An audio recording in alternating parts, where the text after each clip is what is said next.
కడప నగరంలో వైసీపీ అధికార ప్రతినిధి రాజమల్లు ప్రసాద్ రెడ్డి మీడియా సమావేశం నిర్వహించారు. టీడీపీ కక్ష సాధింపు ప్రభుత్వం సోషల్ మీడియా పేరిట వైసీపీ కార్యకర్తలపై అక్రమ కేసులు బనాయిస్తున్నారన్నారు. అసెంబ్లీకి జగన్ ను రమ్మని అవమానపరచాలని చూస్తున్నారు.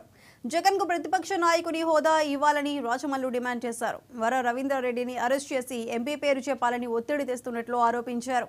షర్మిలకు హీరో ప్రభాస్ తో అక్రమ సంబంధం ఉందని టీడీపీ సోషల్ మీడియాలో ట్రోల్ చేశారు. అయినా పోలీసులు ఏకపక్షంగా వ్యవహరిస్తున్నారని రాజమల్లు విమర్శించారు. నా వాట్సాప్ నాది ఇంకోటి ఏమంటారు ఇన్స్టాగ్రామ్ నా నెంబర్ తీసుకొని అమ్మాయిల బూత్ బొమ్మలు పెట్టినారు, అమ్మాయిల ఉత్తబెత్తలు ఉండే బొమ్మలు పెట్టినారు. నేను పోలీస్ స్టేషన్లో కంప్లైంట్ ఇచ్చినా, ఎస్పీకి ఇచ్చినా. ఏం చేసినారు పోలీసు వాళ్ళు? గుర్తించలేకపోయినారు.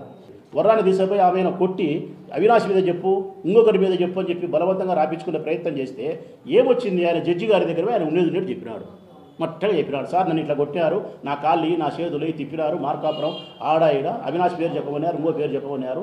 ఇప్పుడు రాచమల్లి శివప్రసాద్ గట్టిగా మాట్లాడు కాబట్టి రేపొద్దున ఇంకొకరిని కుర్రాను బర్రాను బట్టకచ్చి రాచమల్లి శివప్రసాద్ పేరు చెప్పు అనేది ఏంటి? ఇది ఎక్కడికి పోతుంది? మీరు ఏం సందేశం ఇస్తున్నారు ప్రజలకు? మీరు ఈరోజు మీరు జరుగుతుంది 5 సంవత్సరాలు చేస్తారు. ఈ 5 సంవత్సరాల ఇంతగా బాధపడతాము. రేపొద్దున జగన్మోహన్ రెడ్డి ప్రభుత్వం వస్తుంది, అప్పుడు మేమేం చేయాలా? ఇంతకంటే రెండింతలు చేయమని సందేశం ఇస్తున్నారా మీరు? యువతకు కానీ మాలాంటి ఎమ్మెల్యేలకు కానీ మీరు ఏం సందేశం ఇస్తున్నారు? ఈ రాష్ట్రాన్ని శాంతి వైపు కాకుండా హింస వైపు తీసుకోమని చెప్పి మీరు సందేశం ఇస్తున్నారు. పగా ప్రతీకారాలతో మేము రగలమని మీరు సందేశం ఇస్తున్నారు. క్షమా గుణాన్ని కానీ, అభివృద్ధిని కానీ, సంక్షేమాన్ని కానీ, పేద ప్రజల గురించి కానీ, కృతజ్ఞతాభావం కానీ మీలో లేదు. ఇవన్నీ ప్రజలు గుర్తిస్తున్నారు. గుర్తించకుండా ఏమీ లేదు. నేను చెప్పినట్టు ఈరోజు ఎన్నికలు పెడితే కూడా వాళ్ళు మంచిగా చెడు అనేది ఫలితమే నిర్ణయిస్తుంది.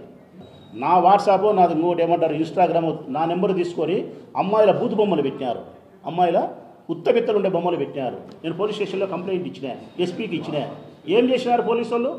గుర్తించలేకపోయినారు. వర్రాన్ని తీసుకుపోయి ఆమెను కొట్టి అవినాష్ మీద చెప్పు, ఇంకొకరి మీద చెప్పు అని చెప్పి బలవంతంగా రాపించుకునే ప్రయత్నం చేస్తే ఏమొచ్చింది? ఆయన జడ్జి గారి దగ్గర ఆయన ఉండేది చెప్పినాడు, మట్టగా చెప్పినాడు. సార్ నన్ను ఇట్లా కొట్టారు, నా కాళ్ళు నా చేతులు తిప్పినారు, మార్కాపురం ఆడాయిడ అవినాష్ పేరు చెప్పమన్నారు, ఇంకో పేరు చెప్పమన్నారు. ఇప్పుడు రాచమల్లి శివప్రసాద్ గట్టిగా మాట్లాడు కాబట్టి రేపొద్దున ఇంకొకరిని కుర్రాను బర్రాను బట్టకచ్చి రాచమల్లి శివప్రసాద్ పేరు చెప్పు అనేది ఏంటి? ఇది ఎక్కడికి పోతుంది? మీరు ఏం సందేశం ఇస్తున్నారు ప్రజలకు? మీరు ఈరోజు మీరు జరుగుతుంది 5 సంవత్సరాలు చేస్తారు. ఈ 5 సంవత్సరాల ఇంతగా బాధపడతాము. రేపొద్దున జగన్మోహన్ రెడ్డి ప్రభుత్వం వస్తుంది, అప్పుడు మేమేం చేయాలా? ఇంతకంటే రెండింతలు చేయమని సందేశం ఇస్తున్నారా మీరు?